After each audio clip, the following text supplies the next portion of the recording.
Hi, I'm Caroline Ratcliffe, Senior Fellow and Economist at the Urban Institute.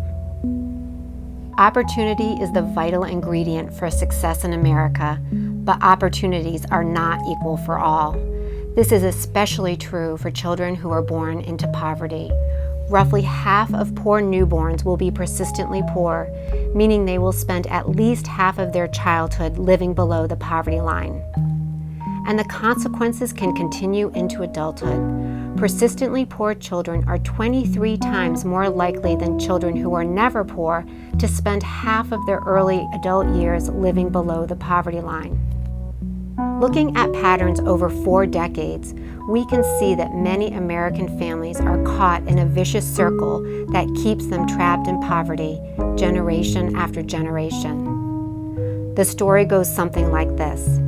Children begin life at a disadvantage when they are born into a poor family. Early poverty is linked to toxic stress. It has been found to harm children's brain development, lower IQ scores as early as age 5, and reduce academic achievement. Beyond the obvious financial implications, the stress of childhood poverty can lead to long-term health problems such as high blood pressure, diabetes, and depression. As persistently poor children grow older, they are more likely to become unmarried parents, drop out of high school, and lack a steady job in their late 20s than never poor children. These conditions can cause the cycle to repeat itself, with new children born into poverty and all the same cards stacked against them. Research tells us that the lack of education is an important factor in this cycle. Children born to poor parents who have yet to finish high school are particularly vulnerable because children often follow their parents' educational footsteps. Residential instability also matters. When poor children move because their parents can no longer afford the rent or for other negative reasons, they don't do as well in school. How many children are we talking about? More than 1 in 5 American children currently lives in poverty. Almost double that number will be poor for at least 1 year before they turn 18. That's roughly 29 million children. Nearly 1 in 3 white children is poor for at least 1 year, but black children fare much worse.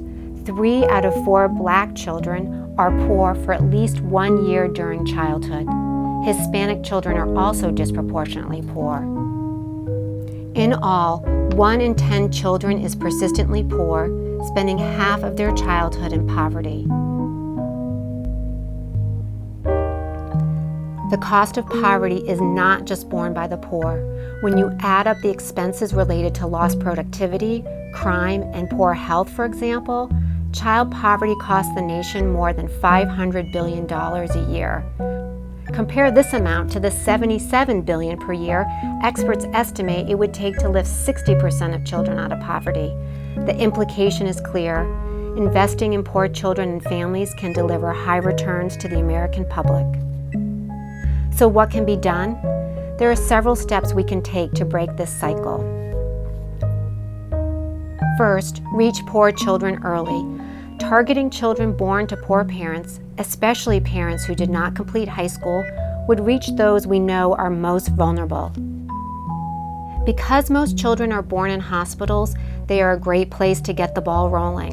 While the newborn and the mother are still admitted, social workers could connect poor families to programs such as medical insurance, food assistance, and even home visiting and parenting programs. Second, ramping up educational opportunities is a key strategy that could help both poor children and their parents. Getting children into early Head Start and other school readiness programs prepares them for primary school. And programs that help parents gain skills, get jobs, and advance in the workplace can help the whole family escape poverty.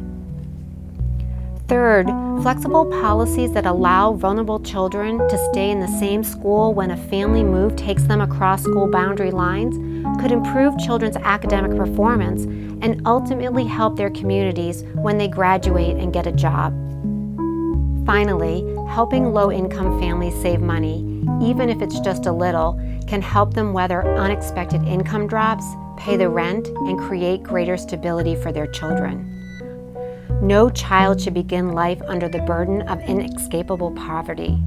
We have tools to help break this vicious circle and open the door to greater possibilities for millions of children. We just have to use them.